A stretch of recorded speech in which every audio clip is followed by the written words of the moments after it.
Hello everyone, welcome to today's video where we are going to be going over my M5 tank guide. So this guide's just going to be going over some basic tips and strategies for anyone new trying to progress into M5 and do it efficiently and, not throwing runs. So hope you guys enjoy and let's get into it. So the first thing we're going to be going over is the gear that you're going to need as a M5 tank. So the gear, what you're going to want is, Reaper Mask with 3/4 gold ore.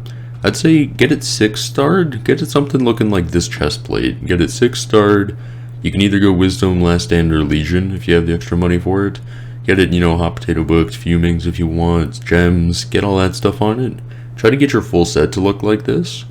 Like, this is completely overkill. You definitely don't need it anywhere near 9-star Legion 5. But something like this, or even like that, is good. Like, that's about what you need for your full set.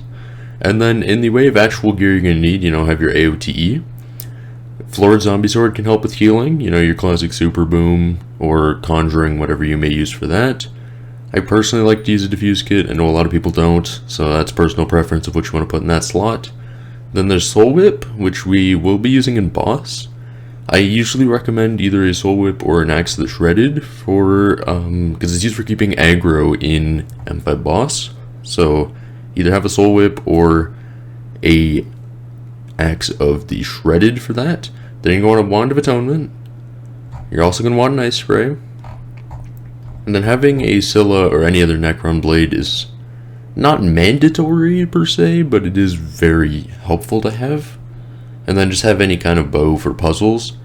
And you're also going to want a Overflux, or you're going to want to have someone on your team to have an Overflux or above. Or you're just going to want to put Lifesteal / Siphon. You don't want to put Siphon on your Soul Whip.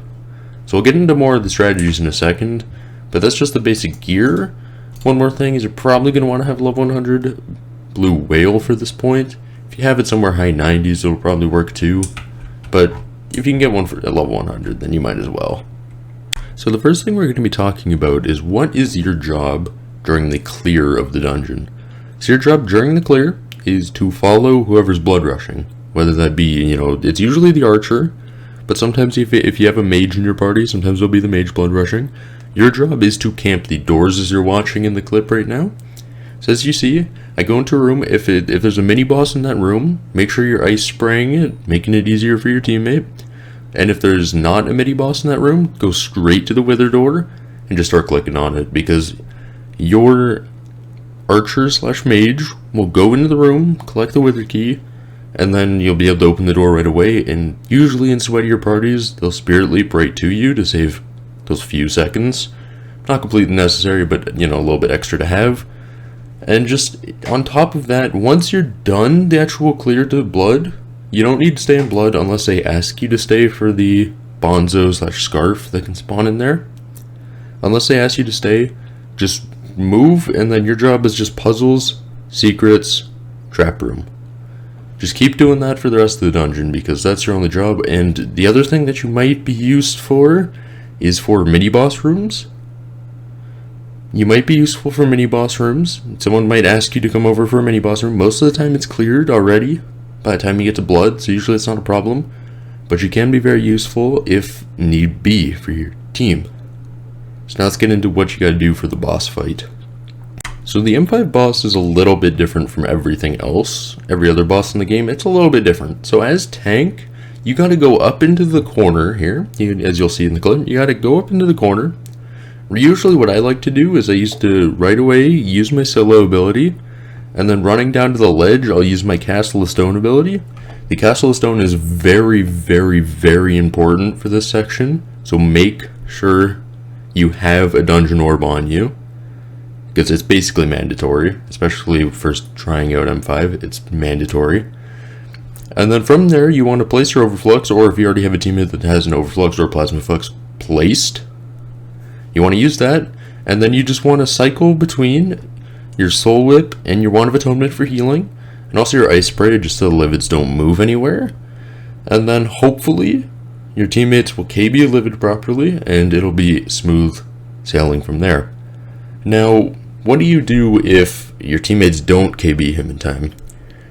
This is a part that usually the run gets thrown, so don't be surprised if you die. If they Don't KB livid, you start to take an insane amount of damage. There's high odds you'll die. If you can somehow survive, that's great. But most of the time you will die here, and either the run will get thrown, or sometimes the rest of your team can play very safe and still finish the run. But don't be too worried, or don't start panicking if you die. Go watch my Cat of 40 video, and you'll see what I mean by like a throne run. Again, first of all, I want to bring this up. Send no hate to anyone who was in that party or anything. You know, stuff happens. Livid AI is weird, so just bringing that up real quick. It's nothing usually bad about bad teammates. You know, it's just a slight mistake, or if you hit them into the other livids, it can be annoying to KB. So don't get annoyed at your teammates fully. Just focus on healing. It'll be okay. It's like 99% of the time they'll be perfectly fine, and it'll be smooth M5 gaming from there.